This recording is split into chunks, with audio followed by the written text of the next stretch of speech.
એક છે નિશ્ચિંતા.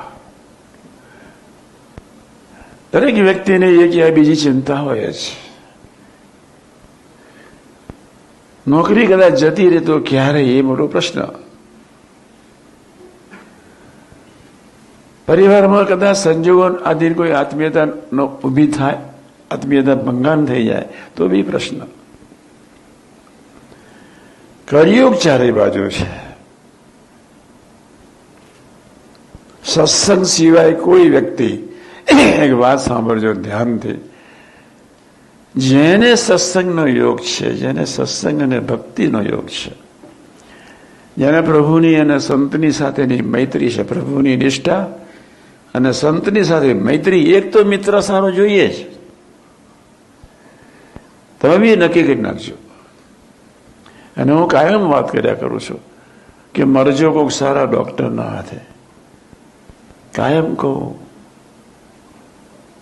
મરજો કોક સારા ડોક્ટરના હાથે. એક જીવનમાં એક મિત્ર એવો શોધી રહો,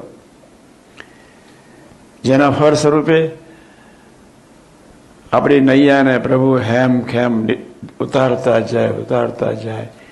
અમેરિકાના 33મા પ્રેસિડેન્ટ ઇબ્રાહિમ લિંકન, બાજુના ગામડામાં એમનો જન્મ. માએ ઇબ્રાહિમને નાનો હતો ત્યારથી એક વાત કરતા જ હતા. એની મધર કરતા હતા, બેટા બાજુમાં ચર્ચ છે, 2 સારા પાદરી રહે છે,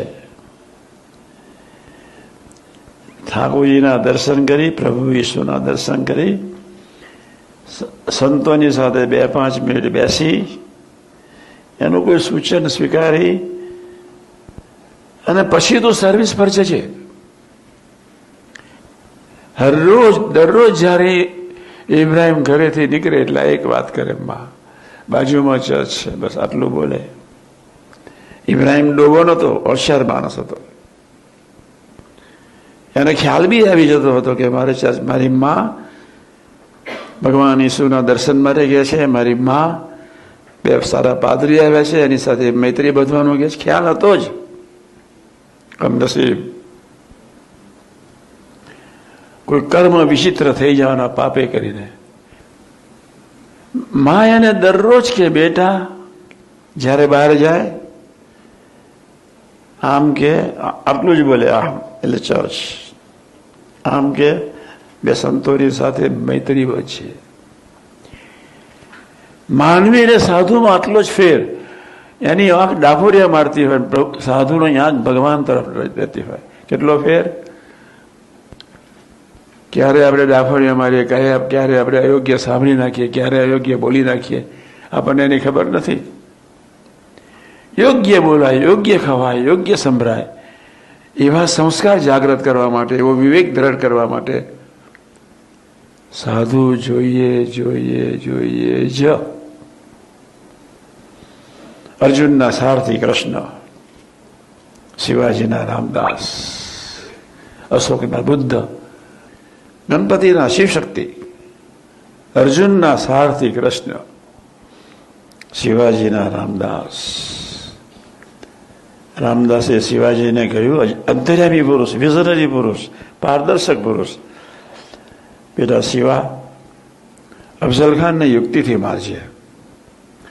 અફઝલ ખાનની હાઈટ શિવાજીના હાઈટ કરતા 1.5 ફૂટ ઊંચી હતી. અને એ અફઝલ ખાને નક્કી કરી નાખ્યું હતું કે શિવાજીને ભેટી એના માળાને છોડી નાખવો, એમાં માથું સીધું છાતી પર લઈ જવું. અફઝલ ખાને ઈશારા બધ દીધા. અહીંયા ઉપર જય સ્વામિનારાયણ એવા વાઘા સજી લીધા, ખબર ન પડે કે ભેટ આવશે એટલે જય સ્વામિનારાયણ સીધો પકડી, હાઈટ નીચી હતી, સીધો આમ લઈ જઈશ, આકાન નાગજીપુરી. પણ રામદાસ હતા. સાધુનો બીજો અર્થ છે માં.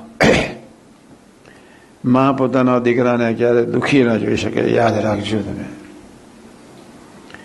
જે દીકરાઓ પરદેશ ભણવા આવતા હશે અને એની માં જ્યારે એને ચોલ્લો કરતી હશે એના ઘરે, અને જ્યારે વિદાય આપતી હશે ત્યારે માની આંખના જળજળીઓનો વિચાર કર્યો તમે. માં ક્યારેય ઉદાસ ન થાય. તમે એને કદાચ બે ચાર શબ્દો સંભળાવી દીધા હોય, નન્નો ભણી દીધો હોય, માની રીતે કદાચ તમે ન વર્ત્યા હોય, મા તે માં એના હૃદયની વિશે તમારું સુખ જ ચિંતન કરે. તમે સુખ્યા થો એવી ભાવનાથી એ ચિંતન કર્યા કરતી હોય. એટલે મેં કહ્યું સાધુનું બીજું નામ માં. સાચી માં જીવનમાં જોઈએ, સાચા સંત જીવનમાં જોઈએ. રામદાસ વિઝનરી હતા. અફઝલ ખાનને ખબર પડી 120 દૂર, 1 કિલોમીટર દૂર નાગપુરની આજુબાજુ જે રામદાસ ફરતા હતા, અને જ્યારે ખબર પડી કે શિવાજી અફઝલ ખાનને મળવા જાય છે, કોઈ દિવસ ઘોડા પર નહોતા બેસતા. રામદાસ પગે ચાલીને મહારાષ્ટ્રનું વિચરણ કરતા હતા. ઘોડા પર બેઠા, ઉપર સારથી બેઠો, 2 જણ ઘોડા પર બેસી, કોઈ પણ અફઝલ ખાનને મળતા પહેલા કોઈ પણ ભોગે પૂનામાં શિવાજીને મળી લેવું.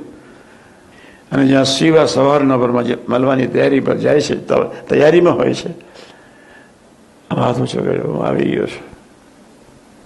ગુરુને જોયા એટલે જય સ્વામિનારાયણ, શાંત રહ્યા. વાઘનખ પોતે લઈને આવ્યા હતા. ગુરુ કેટલું જતન કરે છે. પહેલા તો એના નખ પર જય સ્વામિનારાયણ વાઘનખ પહેરાવી દીધા. બીજી વાત કરી દીધી, એને યુક્તિથી મારવાનું છે. નીચું નમી જજે, તારા કરતા હાઈટેડ છે, એનું જબલું ઊંચું કરી દેજે અને સીધું જ પેટ ચીરી નાખજે. જો એ ન કહ્યું હોત તો અફઝલ ખાની છરા તૈયાર, આમ સીધું એના પેટ છરા ઉપર જતું રહેત, એના આંખ કાન ગાલ બધું ઠેકાણે પાડી દેત. રામદાસ.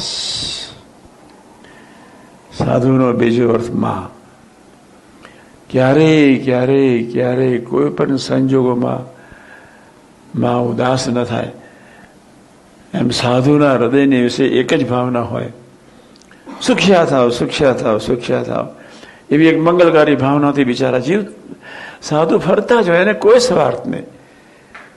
અને જો સાધુમાં સ્વાર્થ હોય, તમારી પાસે કોઈ અપેક્ષા હોય, મારો શિષ્ય છે, ભણે, પરદેશ મોકલું, યશમને $500 મને મળે, નોટ એટ ઓલ.